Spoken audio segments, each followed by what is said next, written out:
Un análisis del paso del candidato presidencial Daniel Noboa a la segunda vuelta electoral.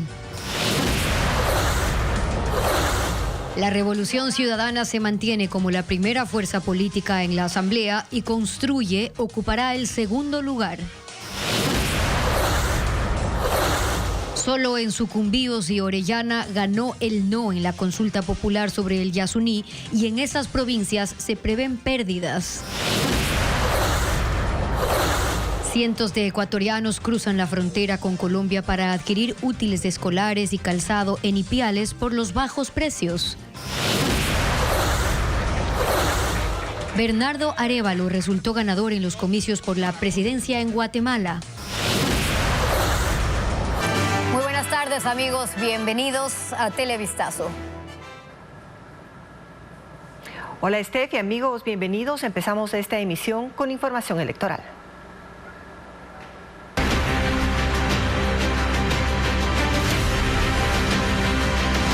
Elecciones 2023. Camino a Carondelet.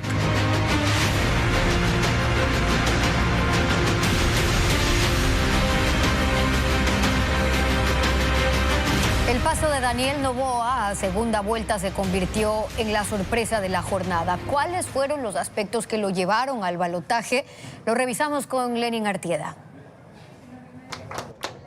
La llegada de Daniel Noboa a segunda vuelta, que desconcierta a quienes creyeron en lo que decían las encuestas, no es un hecho fortuito. En su campaña lo entienden como el resultado de una estrategia que priorizó el trabajo en territorio por sobre todas las cosas. Noboa recorrió el país. Las caravanas fueron una de sus principales herramientas para darse a conocer ante un electorado que no tenía mayores referencias del candidato, pese a que fue legislador en el último periodo. Esto fue complementado con concentraciones no masivas, sino puntuales, que apuntaban a fijar los aspectos principales de su propuesta política en segmentos específicos de la población para que luego ellos se encargaran de su extensión en el boca a boca. Sin embargo, Noboa tenía algunas ventajas. La primera, su apellido. El ser el hijo de Álvaro Noboa, 5 veces candidato a la presidencia de la República, generaba un reconocimiento que se evidencia positivo por los resultados. Mi padre empezó esta carrera y yo la voy a terminar. Ecuador, Noboa está al frente. Pero además, el trabajo constante de las fundaciones. Primero, de la que su madre lideró por años y luego de la suya, que de manera constante viene desarrollando labores de atención en sectores deprimidos del país. Por esto último, el apellido Noboa es reconocido en no pocos lugares como sinónimo de atención médica y de alimentos. Más que todo, el compartir con la gente, el escuchar a la gente, el entender lo que la gente necesita. Esa sensibilidad que los jóvenes, las mujeres, pudieron sentir que el candidato tiene al escucharlos. Además, en la campaña de Noboa impacta la muy bien posicionada imagen de su esposa Lavinia Balbonesi, una influencer en temas de nutrición con cientos de miles de seguidores en sus redes sociales. Y ya que hablamos de redes sociales, no se puede obviar que las de Daniel Noboa tienen mucha actividad y son disruptivas, porque no se encasillan en la liviandad del estereotipo, sino que desde esos canales se lanzaron mensajes que apuntaron a posicionar su discurso y también a aprovechar el recuerdo del paso de su padre por la política como un insumo de difusión de su campaña. Ecuatorianos, se armó el despelote. ¡Vive el Ecuador! Al contrario de lo que se supone, desde los cuarteles de Noboa sostienen que la suya no fue una campaña millonaria. La razón: el candidato apuntaba originalmente a consolidar un capital político con miras a la presidencial de 2025. Luego del debate, la perspectiva cambió, pero esa última semana no fue la de mayor gasto. Sin embargo, el mapeo estratégico de los territorios físicos y virtuales, más un discurso de nula confrontación, fue suficiente para empujarlo hasta una segunda vuelta, donde todo empieza de cero. Vamos ahora a revisar cómo avanza el proceso de escrutinios del Consejo Nacional Electoral. Empezamos con los resultados presidenciales. Luisa González, cuando ya está escrutado el 98.47%, Luisa González tiene 33.33% de la votación, mientras que Daniel Noboa obtuvo el 23.62%. En tercer puesto está Villavicencio Zurita con el 16.5% y Jan Topic con el 14.68%. Como ya es de conocimiento, entonces a la segunda vuelta pasan Luisa González y Daniel Noboa.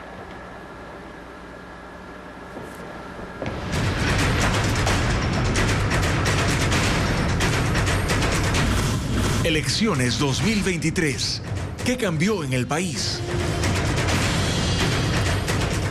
Orellana y Sucumbíos concentran la mayor parte de actividad extractivista del Ecuador. Sin embargo, dijeron no a la explotación petrolera en el bloque 43 del Parque Yasuní. Paul Romero tiene las reacciones. La mayoría de los habitantes de las provincias de Orellana y Sucumbíos, en donde están todos los campos de petróleo del país, defendieron la extracción de crudo y votaron por el no en la consulta popular. En Orellana ganó el no con el 57% y en Sucumbíos con el 51%, con más del 90% de actas escrutadas. El 60% de la actividad económica en estas dos provincias se mueve en función de la industria petrolera. Las empresas de servicios, transporte, hotelería, vinculadas a la extracción petrolera, generan más del 65% de fuentes de empleo.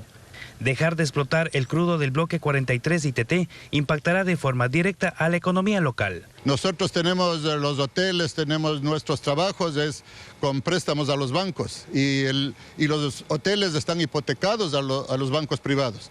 Y si no tenemos nosotros la solvencia económica, prácticamente nos van a rematar nuestros negocios. Los propietarios de los pequeños negocios, como almacenes de ropa, víveres, también están preocupados por el impacto que pueden tener en sus emprendimientos. El movimiento que tenemos de la gente petrolera que viene ya no va a haber lo mismo. Nos vamos a ver afectados porque yo creo que el comercio nos va a bajar. Coca es el punto central de la actividad petrolera. Desde el puerto del río Napo salen y entran todas las embarcaciones a los diferentes bloques y por supuesto al Yasuní. Este lunes decenas de campesinos llegaron en lanchas a la capital provincial desde el Yasuní y comunidades cercanas para realizar sus actividades cotidianas. Son parte de ese porcentaje que votó por el sí para que termine la explotación en el bloque 43. Sí, porque toda la gente de la comunidad de nosotros estamos de acuerdo como trabajamos con turístico, entonces no queremos que haya más ese crudo que saque. Sí, está bien, porque de la naturaleza nosotros vivimos. Y estoy de acuerdo con eso. El fin de la explotación petrolera en el Yasuní también restará ingresos a los gobiernos seccionales amazónicos que reciben $1 por cada barril de petróleo.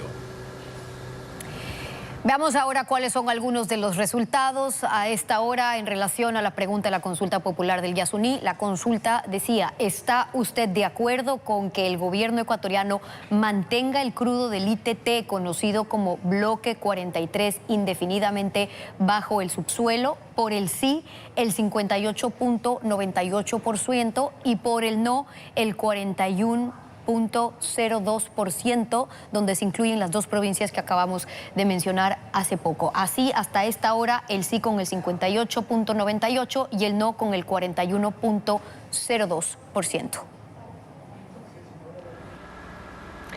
Tres tendencias políticas quedaron marcadas en las 24 provincias. El electorado dividido se definió finalmente entre tres organizaciones políticas cuyas propuestas establecieron una tendencia. Este es el mapa de movimientos políticos después de las elecciones. Tras las elecciones de este domingo, el país quedó identificado con tres tendencias políticas según los resultados actualizados hasta esta mañana por el Consejo Nacional Electoral. La Revolución Ciudadana se impone en 14 provincias: Esmeraldas, Manabí, Guayas, Los Ríos, Santa Elena y El Oro. Gana también en Imbabura, Pichincha, Santo Domingo de los Áchilas, Cañar, Azuay, Orellana, Sucumbíos y Morona, Santiago. El voto mayoritario de la Revolución Ciudadana en esta elección se evidenció en Manabí, donde Luisa González obtuvo el 50.12% de la votación. El candidato Daniel Noboa y su movimiento Acción Democrática Nacional acaba de conquistar 5 provincias de la Sierra y una de la Amazonía, antiguos bastiones del movimiento Pachacutic, de la izquierda democrática y social cristiano. Carchi, Tungurahua, Cotopaxi, Chimborazo, Loja y Zamora Chinchipe le expresaron su respaldo. Tungurahua es la provincia que le dio mayor respaldo con el 36% de sus votos. Fernando Villavicencio endosó los votos a Cristian Zurita y eso se reflejó en 4 provincias donde el Movimiento Construye logró convencer con su propuesta: Galápagos, Bolívar, Napo y Pastaza. El mayor respaldo lo obtuvo en Pastaza con el 29%.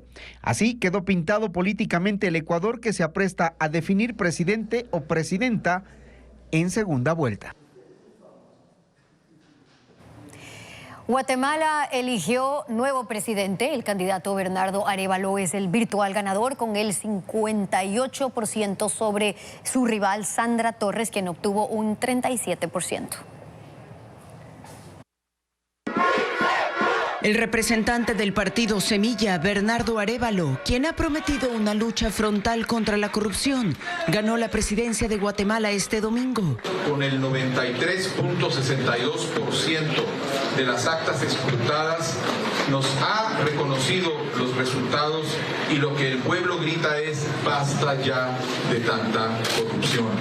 El académico de 64 años es hijo del expresidente Juan José Arévalo Bermejo, quien gobernó desde 1945 hasta 1951. Arévalo se impuso con un 58% de votos sobre su rival Sandra Torres de la Unidad Nacional de la Esperanza. La ex primera dama perdió la presidencia por tercera ocasión consecutiva y en rueda de prensa habló de irregularidades. Confirmar unas elecciones honestas, objetivas y transparentes.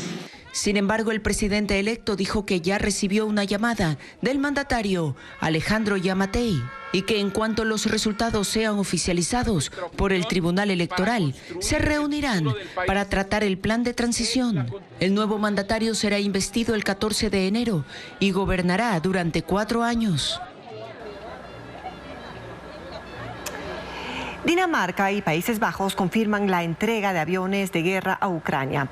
19 aeronaves servirán para la contraofensiva por la invasión rusa. La gestión militar ha recibido luz verde por parte de los Estados Unidos, informa Pedro Jiménez.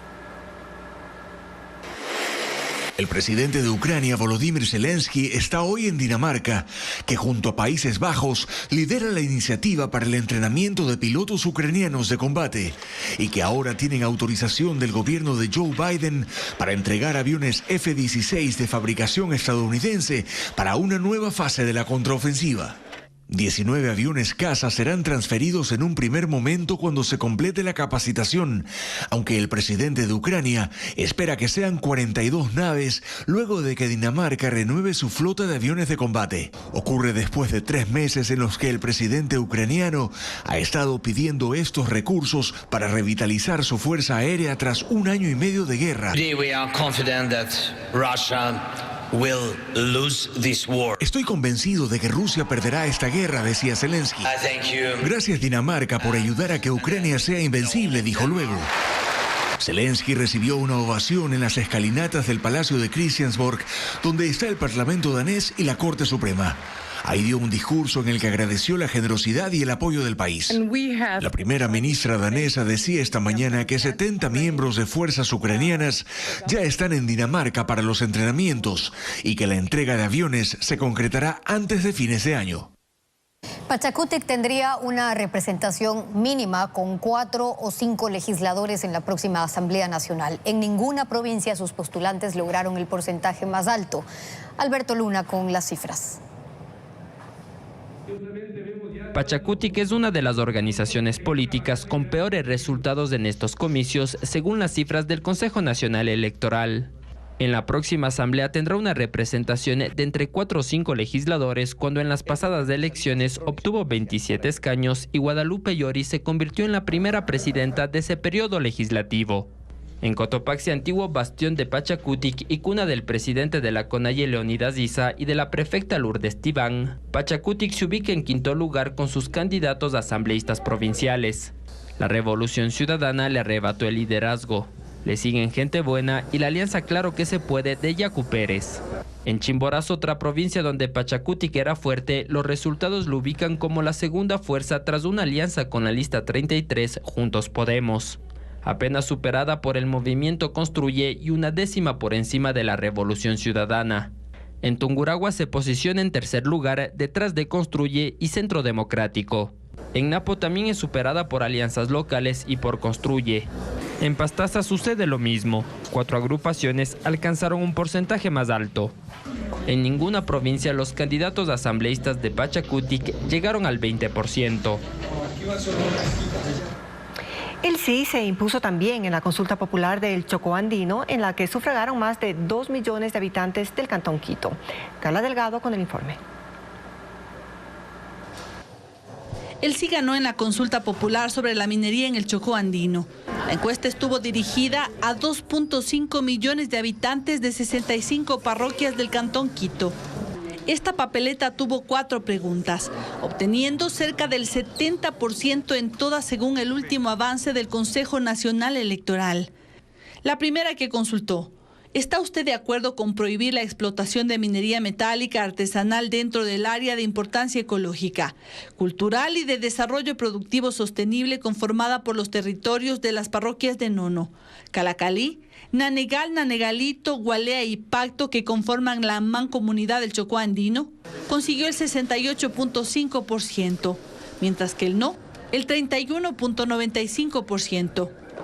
Las 3 preguntas restantes consultaron sobre la prohibición de la minería pequeña, mediana y a gran escala en la zona.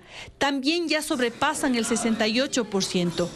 Los porcentajes más altos están en las zonas de influencia directa, entre estas Pacto. Allí el sí ya sobrepasa el 74%. Los resultados generaron las primeras reacciones en los organismos que impulsaron un voto afirmativo. Hemos tenido la oportunidad de, a partir de la consulta popular ciudadana, tomar decisiones sobre hechos fundamentales, como son el modelo de desarrollo que los ecuatorianos y que los quiteños queremos tener. Luego de este resultado, las concesiones que ya fueron adjudicadas, que según el catastro minero son 12, seguirán con su actividad porque la consulta no es retroactiva, pero sí frena la ampliación de la frontera minera y el otorgamiento de más permisos para realizar esta actividad.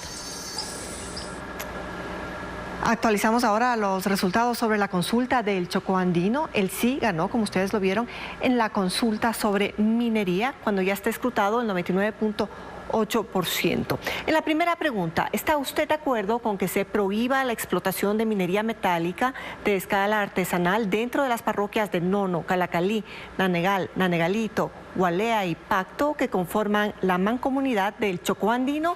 El sí obtuvo el 68.05%, mientras que el no el 31.95%. Está escrutado ya el 99.8%.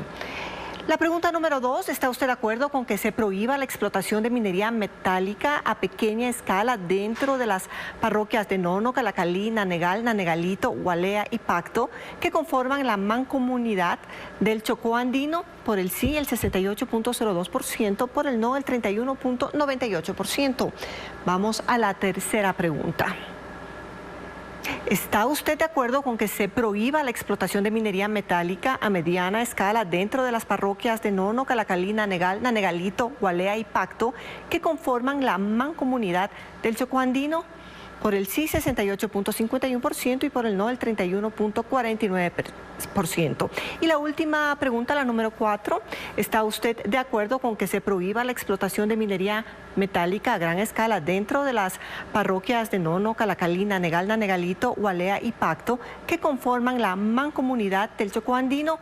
Por el sí, el 68.49%, y por el no, el 41.51%. Esto cuando ya está escrutado el 99.9% de los votos.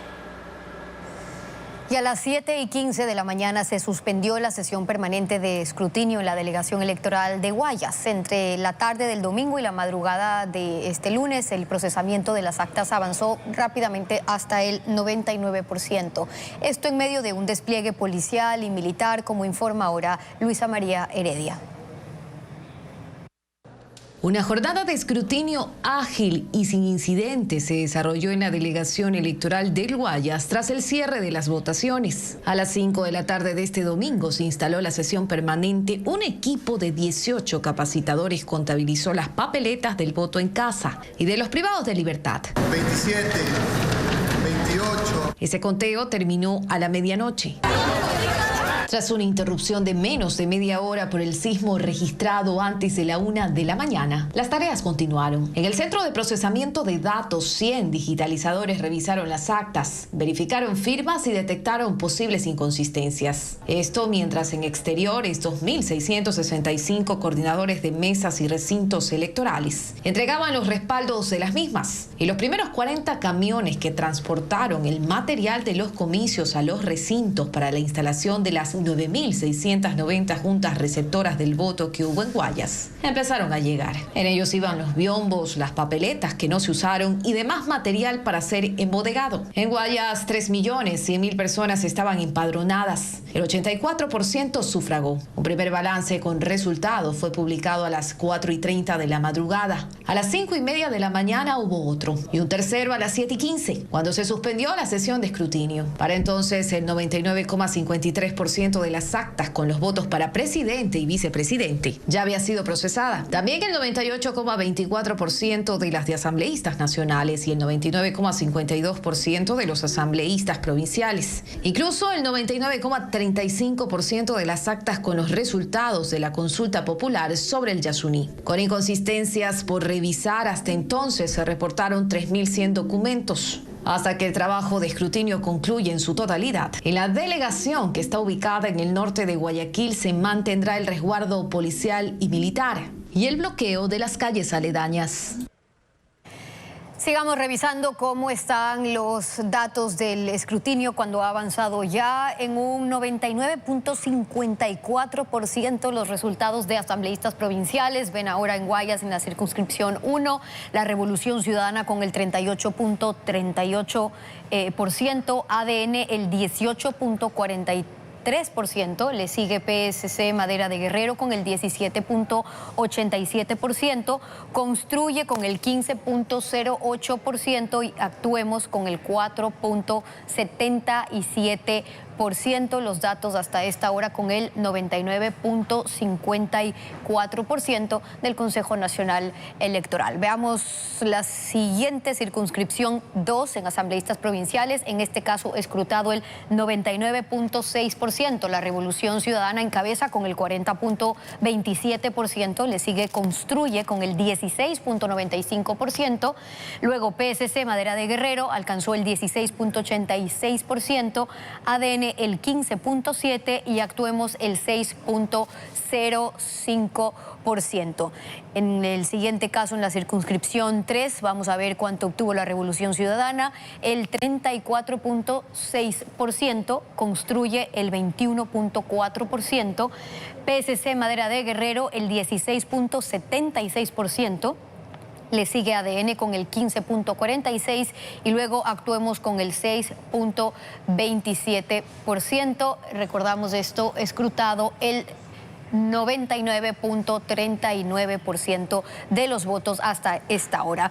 En la circunscripción 4, que pueden ver ahora, escrutado el 98,57%, repetimos, esto es asambleístas provinciales, la Revolución Ciudadana alcanza el 51,3%, Construye el 13,96%, PSC Madera de Guerrero el 11,93%, le sigue ADN con el 11% y Actuemos con el 3,62%. Así los datos hasta esta hora, cuando ya se ha escrutado casi el 99% de las actas. Estos son resultados de asambleístas provinciales del Consejo Nacional Electoral.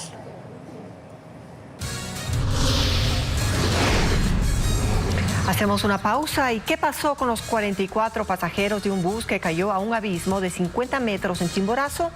La historia al volver. Esta madrugada un bus cayó 50 metros al abismo en el sector de Yavirac del cantón Colta. Milagrosamente no hubo personas fallecidas, pero se registraron 6 heridos. Eran las 0:18 de este lunes, cuando este bus de la Cooperativa de Transporte Trasandina que cubría la ruta Ambato-Guayaquil se volcó y cayó 50 metros al abismo. El siniestro se registró en el sector de Yapirac del Cantón Colta, en la vía Valvanera Payatanga. Marco Miñaca, jefe operativo local del EQ 911 Riobamba, mencionó que metros antes donde se produjo el accidente hubo un deslizamiento de tierra. En el bus viajaban 44 personas y 6 de ellas resultaron heridas. Miembros del Cuerpo de Bomberos del Cantón Payatanga rescataron a los afectados. El conductor del bus huyó del lugar. Seguimos viendo algunos de los resultados a esta hora que nos entrega el Consejo Nacional Electoral. Escrutado ya el 100% de los votos, en este caso asambleístas provinciales en Azuay. Y tenemos que la Revolución Ciudadana obtiene el 29.74%, Construye el 20.14% en Azuay, ADN el 13.64%, Actuemos el 10.59% y Azuay Sin Miedo el 7.43%. Esto asambleístas provinciales en Azuay. Vamos a otro punto, a ver qué es lo que ocurre. Escrutado también el 100% de los votos en Santo Domingo de los Áchilas. Encontramos a la Revolución Ciudadana con el 36.76%, Amigo con el 14.14%, Construye con el 13.5%, por Un País Sin Miedo el 12.72% y ADN con el 9.3%. Veamos datos de asambleístas provinciales. En otro punto tenemos Esmeraldas ya escrutado aquí el 96.33%, la Revolución Ciudadana encabeza también con el 47.29%, el PSC con el 19.15%, Construye el 13.83%, ADN el 5.77% y Actuemos el 5.16%.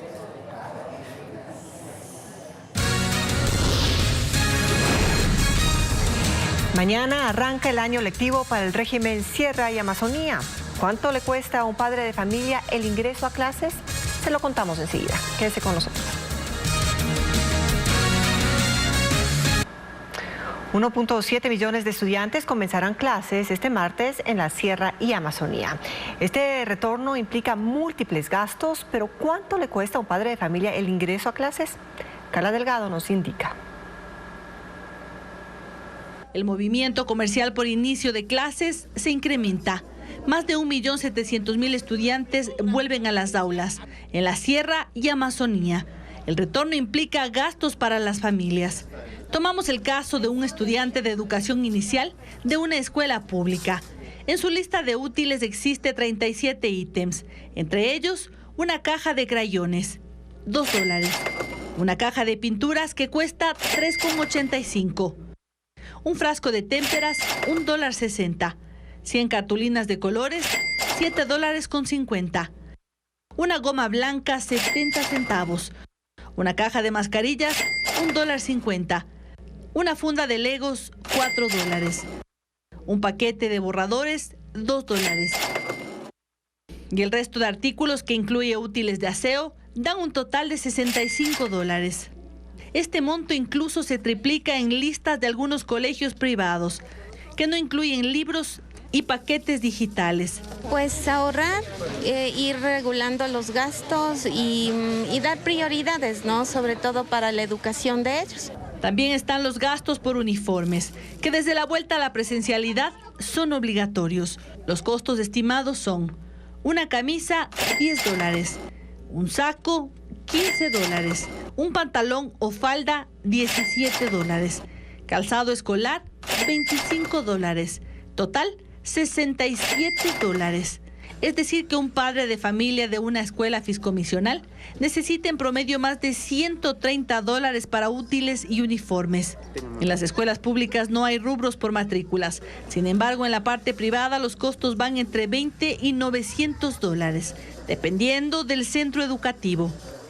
El comercio escolar está activado por el inicio del año lectivo en la región Sierra Amazonía este martes. En la frontera norte, en la ciudad colombiana de Ipiales, pese a la caída del dólar, los ecuatorianos llegaron para adquirir útiles, mochilas y calzado.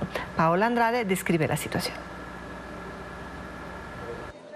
A pesar de la caída del dólar en Colombia, compradores cruzan la frontera para adquirir útiles escolares. El 70% de clientes que llega a las papelerías de Ipiales son ecuatorianos. Una de las cadenas que posee 3 locales en el centro de esa ciudad calcula que desde el jueves han acudido unas 3,000 personas. Tenemos gran afluencia, de todas maneras también depende mucho del dólar. Cuando el dólar está alto, pues obviamente tenemos más personas que ingresan a Ipiales, pero de todas maneras, a pesar de que el dólar ha bajado un poco, igual seguimos recibiendo a clientes ecuatorianos. El ir y venir de ecuatorianos es evidente. Es el caso de José Luis Tulcanás, quien llegó desde Quito para pasear y aprovechó para comprar lo necesario para el ingreso a clases. Haciendo cuentas, en cada cuaderno se ahorra cerca de 60 centavos, pero las papelerías de Tulcán dicen que, a diferencia de Ecuador, el número de hojas por libreta es menor en Colombia. Sin embargo, también hay un leve incremento de venta de útiles en las 60 papelerías de Tulcán. Las familias optan por quedarse en esa ciudad. Los comerciantes indican haber esperado cerca de 20 años para que la caída del dólar les permita incrementar sus ventas con los clientes locales, quienes antes por economía cruzaban la frontera. Se espera que a partir de la próxima semana, cada papelería reciba alrededor de 150 compradores cada día. Revolución Ciudadana mantiene la mayoría en la Asamblea Nacional, la Revolución Ciudadana, e incluso podría sumar algunos legisladores. Pero aparece una nueva fuerza política que toma el segundo lugar que tuvo Pachacutic en el proceso anterior. El nuevo legislativo va tomando forma. Ya se marca una tendencia que permite visualizar cuál sería la conformación de la Asamblea Nacional. El correísmo superaría el número de asambleístas que tuvo en el proceso anterior, 49. Con los cálculos extraoficiales estaría sobre los 50, sin que se puedan sumar aún los resultados de asambleístas del exterior por los problemas en el voto telemático. Continuaría como la primera fuerza legislativa, sin embargo no puede tomar decisiones por sí misma, pues para ello necesitan mínimo 70 votos, por lo que requerirá buscar acuerdos. El segundo bloque sería el de Construye y Gente Nueva. Se acercaría a los 30 legisladores. La tercera bancada que se confirmaría es el Partido Social Cristiano con 14 asambleístas, aunque en un comunicado la organización política señala que son 18. La cuarta fuerza es ADN del candidato presidencial Daniel Noboa, que alcanzaría entre 13 y 14 legisladores. Actuemos, de la alianza que impulsó a Otto Sonnenholzner, estaría entre 5 y 7 asambleístas. Pachacutic, de los 27 con que llegó en 2021, hoy podría alcanzar 5. Y claro que se puede, que apoyó a Yacu Pérez apenas 3. Otras organizaciones políticas nacionales y locales llegan con 1 o 2, por ejemplo, Sociedad Patriótica, que podría ser representada por el expresidente de la República, Lucio Gutiérrez. La designación de escaños se hace de acuerdo a un cálculo conocido como método Webster y que permite definir quiénes acceden a la Asamblea Nacional. Por eso, todo voto cuenta y nada es seguro hasta que se cuente el último. Entre este domingo y lunes se registraron 13 movimientos telúricos con una magnitud superior a 3.5. Esto en medio de la jornada electoral. No se han reportado daños ni heridos. Vanessa Robles con la información. Los ecuatorianos terminaban de revisar el resultado electoral cuando a las 0:24 de este lunes, un sismo de magnitud 6 los sorprendió. Según el Instituto Geofísico, el epicentro del movimiento telúrico fue al oeste de Machala, en El Oro, pero se sintió en 102 cantones del Ecuador. Las personas que estaban en el edificio del CNE, ubicado en la ciudadela Trazana, norte de Guayaquil, evacuaron las instalaciones. Luego de eso, otros 2 sismos más se reportaron en Machala y un cuarto en Balao, provincia del Guayas. Hasta ahora ya son 9 réplicas registradas a escala nacional. ¿Pero qué ocasionó los temblores? Una placa oceánica se mete bajo una placa continental. Este choque de placas hace que se dé una acumulación de esfuerzos o de energía y en algún momento llega a romperse. El experto señaló que se pueden producir más réplicas. Este domingo, durante la jornada electoral, hubo otros 4 movimientos telúricos en Guayaquil, Galápagos y 2 en Morona, Santiago. Ecuador está ubicado en la zona de hundimientos de placas tectónicas. Hay muchos lugares en los cuales la roca se puede romper. Entonces están las zonas de subducción, están los lugares donde hay volcanes. Guayas, Manabí y Esmeraldas son las provincias con mayor incidencia. Desde la Secretaría de Gestión de Riesgos y el Instituto Geofísico se alertó a inicios de agosto sobre el crecimiento de la actividad sísmica. En las elecciones en Ecuador no podían faltar los característicos memes que se vuelven tendencia en las redes sociales y que nos dejan una cuota de humor y sátira. Ana María Palacios recogió los más virales. En estas elecciones anticipadas, los memes marcaron tendencia en redes sociales. Los ecuatorianos utilizan su ingenio e ironía para no solo sacar una sonrisa a los internautas, sino también generar opiniones y discusión. Esta imagen muestra la perspectiva sobre la segunda vuelta entre Luisa González y Daniel Noboa. Canciones que están de moda también son utilizadas para comparar al expresidente Rafael Correa con el candidato Noboa.